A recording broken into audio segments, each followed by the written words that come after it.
Kabayan, Assalamualaikum warahmatullahi wabarakatuh. Madayaw, mayong adlaw kaninyong tanan. Magandang araw sa inyong lahat.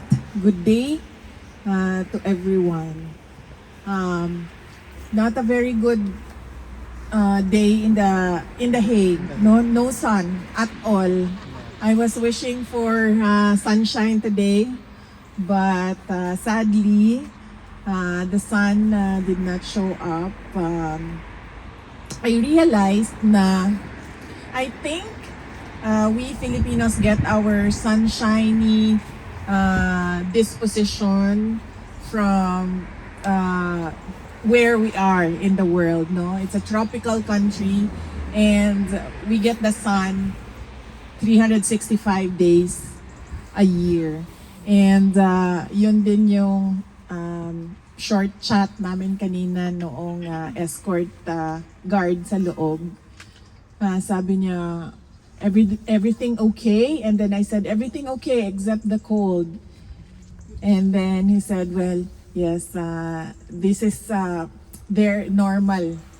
This is our normal weather here in the Netherlands. And then I said, but you have sun lamps, right? In your houses? Sabi niya, well, mine, we do not have sun lamps, but I heard that they're good, they're very good, the sun lamps. And then I told him, my friend who lives in the Ireland, they have a sun lamp in their house. And then it gave him an idea, and he said that maybe I'll get one for my wife this Christmas because I heard that sun lamps are good. So, I think, sa dami ng pinagdadaanan natin bilang isang bansa, nakatulong na rin yung meron tayong sunshine almost every day doon sa Pilipinas. And una sa lahat, gusto kong magpasalamat sa inyo dahil nabuo natin itong salo-salo dito ngayong araw na ito. And syempre, hindi ito mabuo kung wala yung presence ninyong lahat.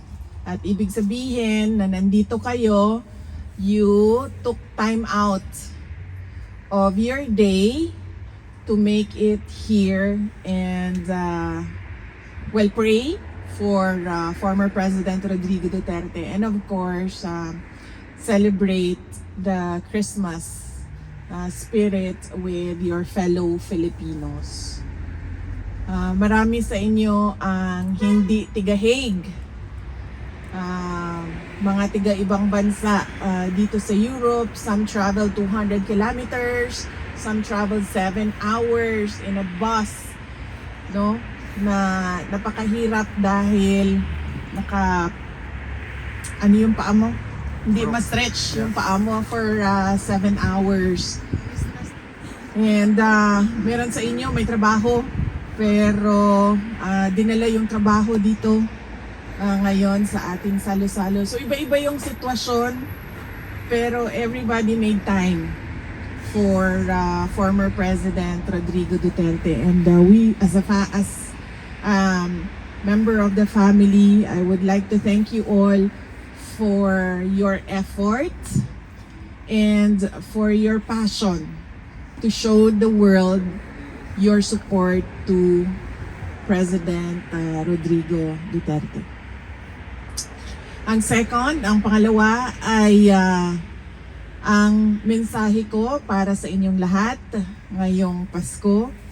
This is something as well that I discussed with President Duterte, because he was asking about how is the family, kumusta ang mga bata, and I said to him earlier, kung meron mang problema, sabi ko, okay na ganun lang dahil wala sa kanila ang merong sakit. Dahil ang pinakamalaking problema talaga ng mga pamilya at ng mga tao is ang magkasakit dahil walang solusyon sa sakit sa terminal illness, sa stage 4 cancer. Yun yung mga problema na walang solusyon. All the other problems ay nagagawa natin ng paraan, nahahanapan natin ng solusyon. Pero yung magkasakit, yun yung mahirap para sa isang tao at para sa pamilya. And that is my Christmas wish for everyone, that you are always granted by God good health. Amen. In always, every day of your lives, particularly for the year 2026. At yun din ang sinasabi ko lagi, paulit-ulit, something na hindi nabibili ng pera, yung good health. Dahil meron talagang mga sakit na wala ng gamot, diba? So kahit gaano ka pa kayaman, kahit gaano pa kaganda ang access mo to the best healthcare in the world, pero pag wala na talagang gamot, kahit gusto mo pa mabuhay, ay time is up ka na talaga sa Diyos. Kaya it is something that is very precious to everyone, and I hope that you will always be in good health. In fact, si President Duterte nag-aalala sa inyo lagi, ilang beses sa pagbisita ko ngayon, mga 3 beses siya nagsabi. Sabihan mo sila na huwag silang mag-antay sa lamig dahil magdadala ng sakit sa kanila yung lamig. At syempre meron ding mga sumagot sa inyo na sanay na kami sa ganito na weather. This is nice weather, Mom. This is not nice weather. If I have to show you, sandali. Pakita ko lang sa inyo kung gaano. So this is 1. This is 2. Ay, kung ano siya, Ma'am? Innerwear. Per month. And this is 2. This is 3. And this is 4. 4 layers ito siya. Plus the scarf. Sa baba, ganun din. 1, 2, 3 layers ito siya sa baba. Ang aking medyas ay 2 layers. Gustuhin ko siyang maging, kasi may pumapasok pa konti So gusto ko siya gawing 3. Kaso hindi na kasya ang sapatos. Masakit na siya sa kuko. So hanggang 2 layers lang ang... And yet, malamig pa rin siya. Pumapasok pa rin yung lamig. So this is not good weather. I'm excited to go home. Truly excited to go home. And going back to my Christmas wish, yun yung sa inyo, good health. And of course, to your loved ones, to your family members, syempre good health. But I also wish them a joyful Christmas with you online or with you going back home and spending Christmas with them. That Noche Buena with them. That Noche Buena with them. And their happiness that you are present in their lives. So yan yung wish ko sa kanila. A joyful Christmas with you. And of course, the New Year.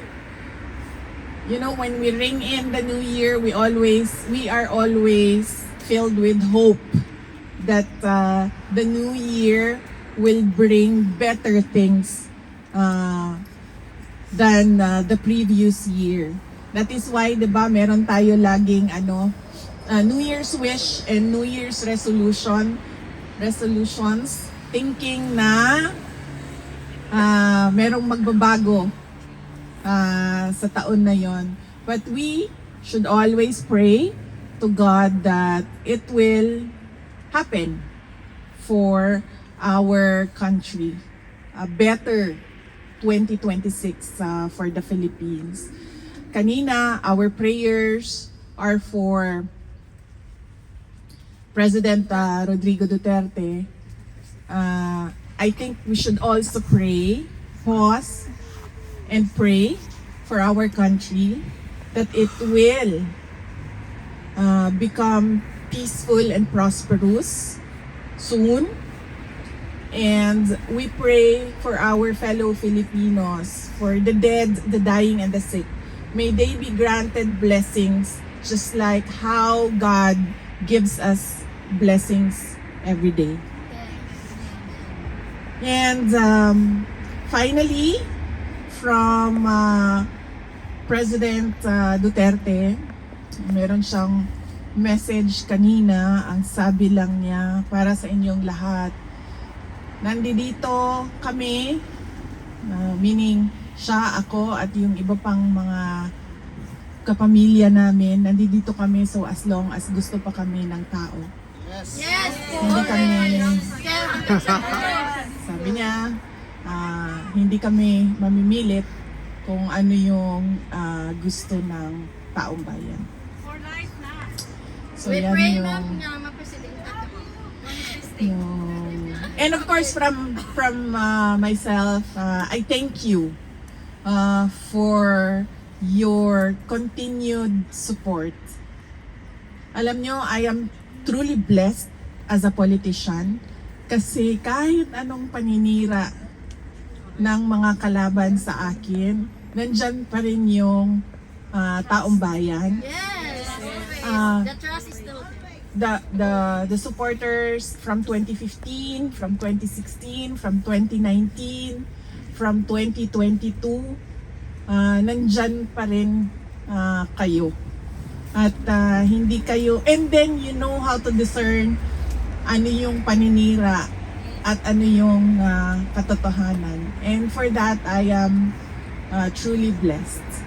And as I said, I thank you on behalf as well of all my colleagues in the Office of the Vice President. Dahil isa lang naman ako ako lang yung muka ng Office of the Vice President. Pero yung trabaho sa opisina ay ginagawa ng maraming tao. And on behalf of my colleagues in the OVP, we thank you for your continued support and trust in our office. Thank you so much once again for this time with you. And I wish everyone a very Merry Christmas and a Happy New Year.